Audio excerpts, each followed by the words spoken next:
a ser complementarias una de otra y llegar al mismo término?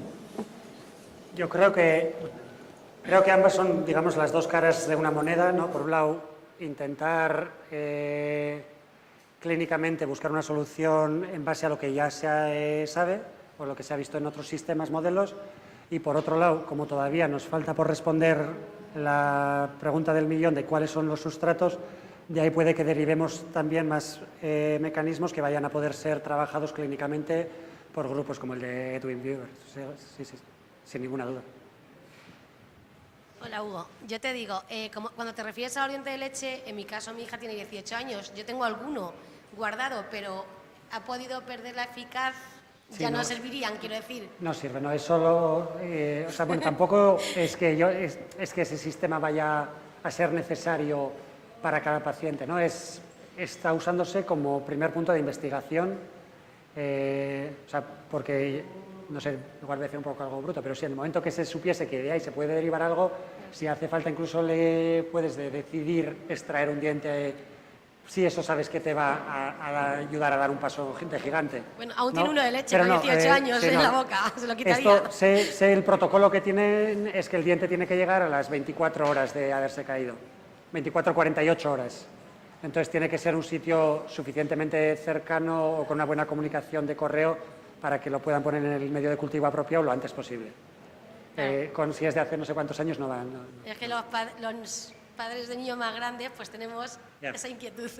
Pero bueno, o sea, en este momento la investigación con esa estrategia está solo al nivel de intentar establecerse, digamos. No está todavía establecida que vayas a poder ya probar una terapia y decir, tenemos ya una terapia que sabemos que le vale al 50% de la gente y al otro 50% no. Queremos probarlo primero en las neuronas en ese cultivo para evitar tratar a la persona porque puede tener unos efectos secundarios. Entonces, de momento se está intentando determinar en general cómo usar esas neuronas para avanzar la investigación.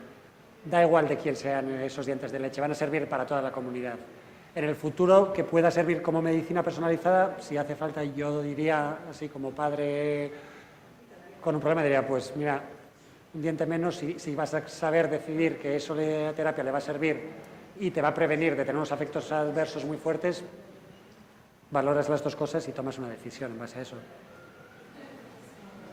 Pero en este momento no es necesario, yo creo que van a tener suficiente muestras para poder avanzar en la investigación sin tenerlas de todos los pacientes.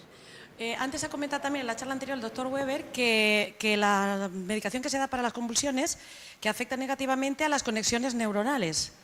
La pregunta sería, es que creo que está todo ligado, ¿todas las medicaciones que se dan para las convulsiones afectan por igual? ¿Hay alguna alternativa? Porque claro, dejar de dar la medicación como que no es recomendable. Mi hijo, por ejemplo, tiene 8 años, la está tomando de los 2, no ha vuelto a tener, desde los 2 años precisamente que se inició el tratamiento, convulsiones. Pero una vez que he consultado a la neuropediatra me ha dicho que mejor mantenerlo, en previsión pues que se repitieran. Entonces, claro, me queda la duda si la proteína afecta al tema de conexión neuronal, el tratamiento para las convulsiones también le perjudica. ¿Cómo queda? ¿Qué se puede hacer? ¿Qué se podría hacer en este sentido?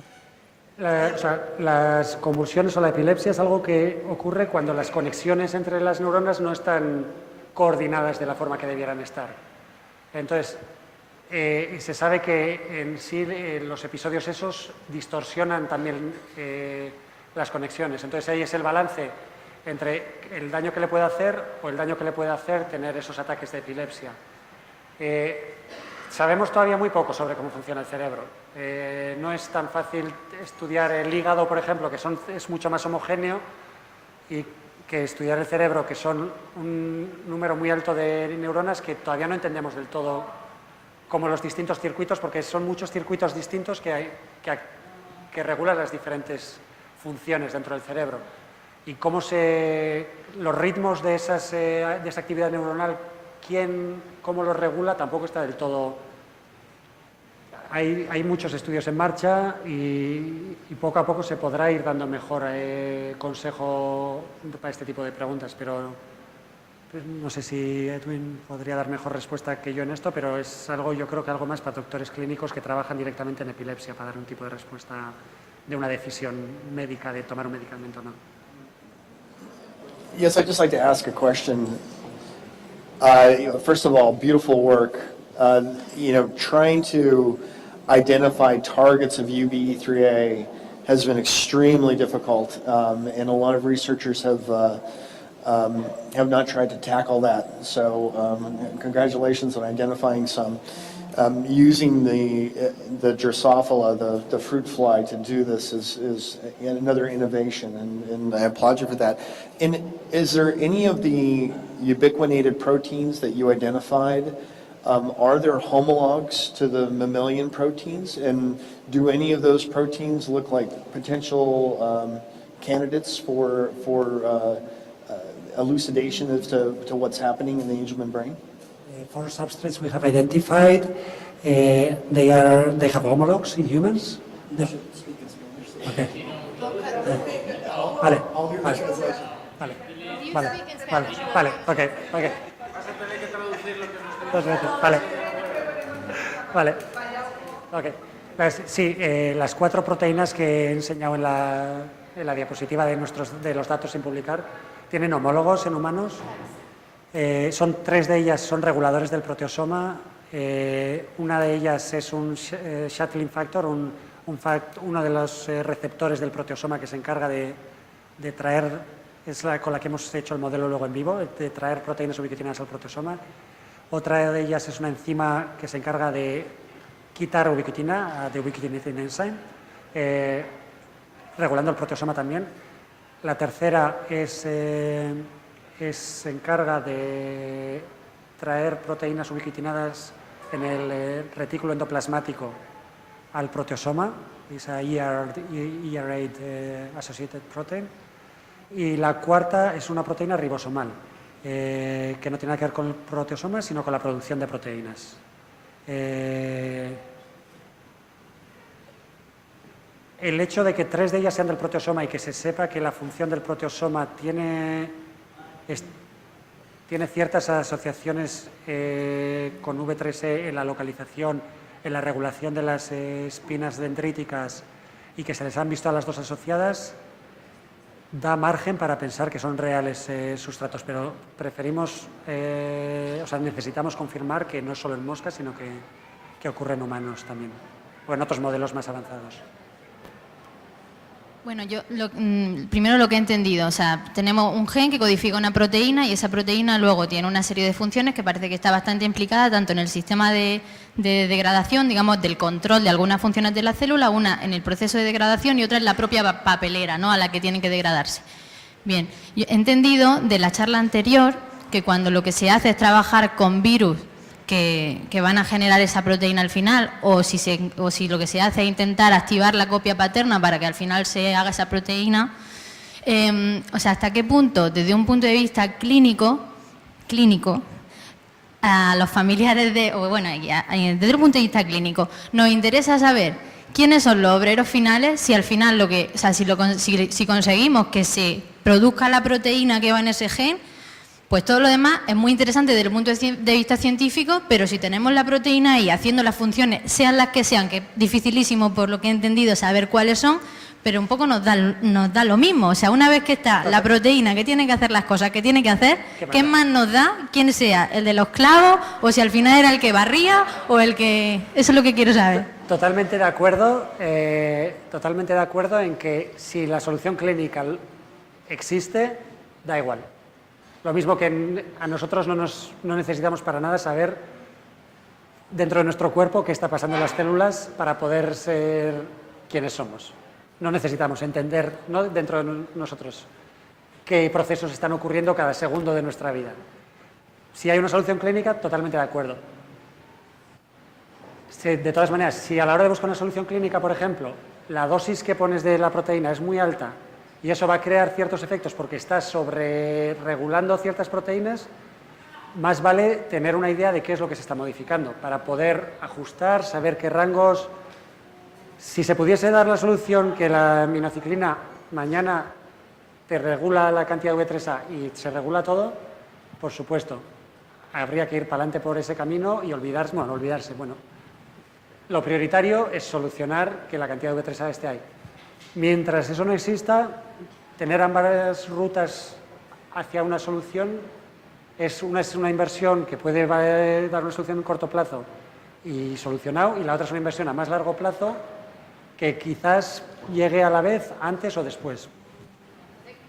Esa investigación, o sea, pregunto, que quizás esa investigación más pormenorizada, igual al final es la que puede dar respuesta a posibles efectos adversos de una investigación mucho más clínica, de venga, vamos a conseguir la proteína que estaba codificada ahí, que no tenemos, pero si se avanza en el sentido que vosotros decís, igual se pueden responder a muchas de las preguntas que han hecho los padres de ¿y qué pasaría si se administrara tal a largo plazo? ¿Qué posibles efectos adversos a corto, medio y largo plazo? Entonces... Sí, no, sí, de acuerdo. Sí, eso sí, ¿no? Sí, yo creo que ambas cosas tienen que ir en paralelo.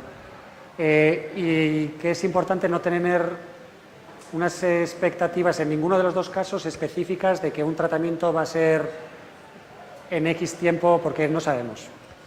Ni en un caso ni en el otro yo creo que sabemos cuándo vamos a tocar va a sonar la flauta. O sea, puede que suene mañana o en 5 años, no lo sabemos. Entonces, cuantas más cosas se intenten, yo creo que es lo mejor. Y otra segunda pregunta. En el contexto de lo que nos ha explicado fenomenal, además, yo creo que en un lenguaje muy coloquial, ¿dónde entra la aminociclina? Que no me... Esa pregunta la dejo para Edwin, porque...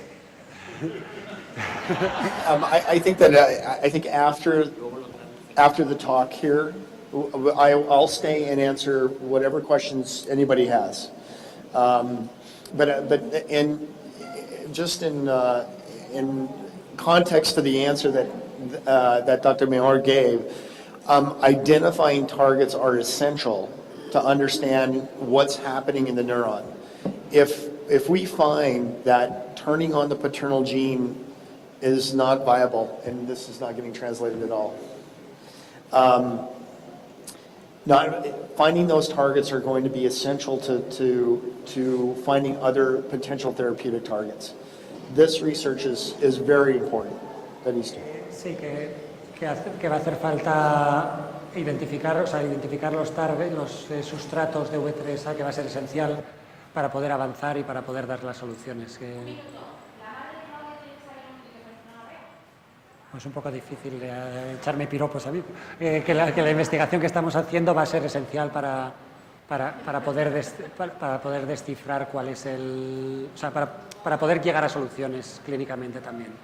O sea, no se va a poder llegar solo por approaches clínicos sin saber realmente qué es lo que está pasando.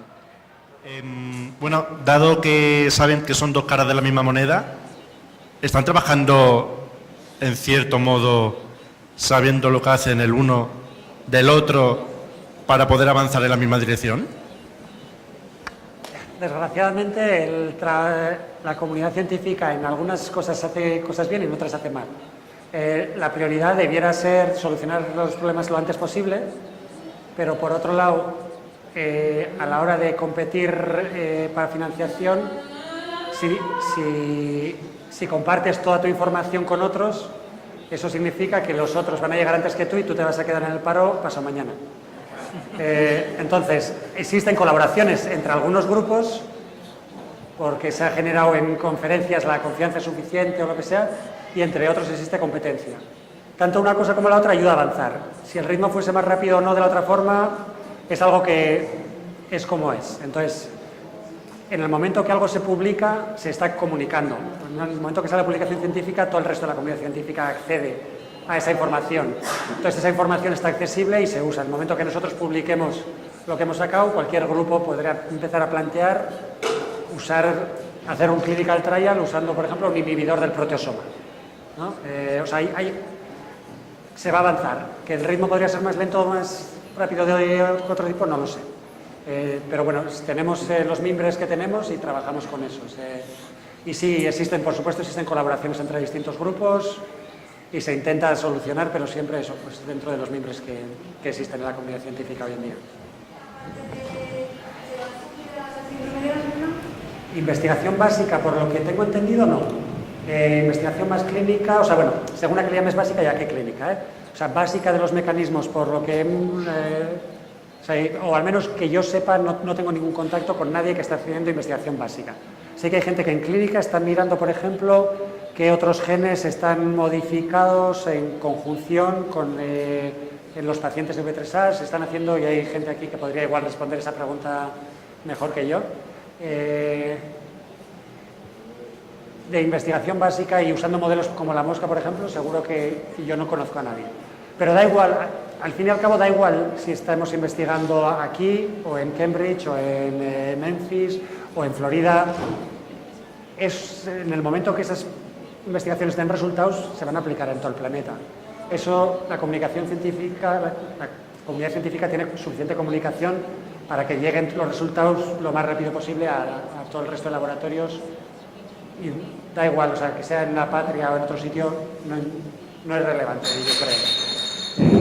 O sea, más el hecho de tener una comunicación directa que es importante, ¿no? Tener una comunicación yo creo que tiene su valor, tanto para las familias como para los investigadores, porque si no se queda todo bastante como otro muy abstracto, ¿no? Trabajamos con una enfermedad, pero no sabes qué significa para las familias, o al revés, o sabes que alguien trabaja, pero no sabes exactamente qué es lo que hace. Hola, se habla de activar el gen paterno, ¿no?, para una posible solución o mejora del síndrome. ¿Qué pasaría en el caso de los síndromes de Angelman que tienen disomía parental? Es decir, que los dos genes son paternos. ¿Se activaría uno? ¿Se activarían los dos? ¿Empeoraría? ¿Qué podría pasar si son los dos iguales y no tienen el de la madre? I would say that. Well, there's not going to hear it. No, tienes que traducirlo You'll have tú. to translate. You'll have to Tienes que translate traducirlo tú. that if you consider a therapy that may only turn on the gene to 50%, disomy and would bring it to 100%. So it may be beneficial. Sí. No, lo ideal sería poder activarlo en la dosis proporcional, que fuese el 50%. Eso sería lo que daría un nivel adecuado, o sí, 50 de cada una de las dos copias. Eso es, sí. Sí que podría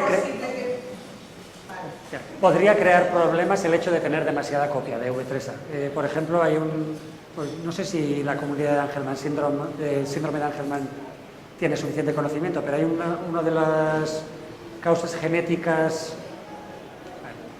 Dentro del autismo hay algunos casos de autismo que son genéticos.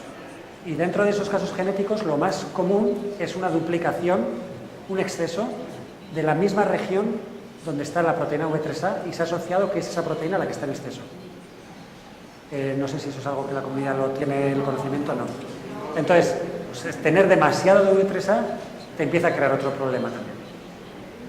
Entonces, lo ideal sería que la regulación genética diese un nivel del 50% de lo que la copia materna debiera dar, que igual es distinto hasta de lo que da la copia paterna. Entonces, al final lo que necesitas es un nivel lo más próximo posible a los niveles naturales, digamos, de V3A. Según el tipo de terapia que se usase, el día en que eso sea algo que sí, que bueno, llegará, porque los avances que están dando son muy rápidos. Llegará, no sabemos, pero llegará. No quiero decir años, porque es que puede ser cualquier cosa. Lo importante será que los niveles se mantengan en un rango natural, sean eso el porcentaje que sea.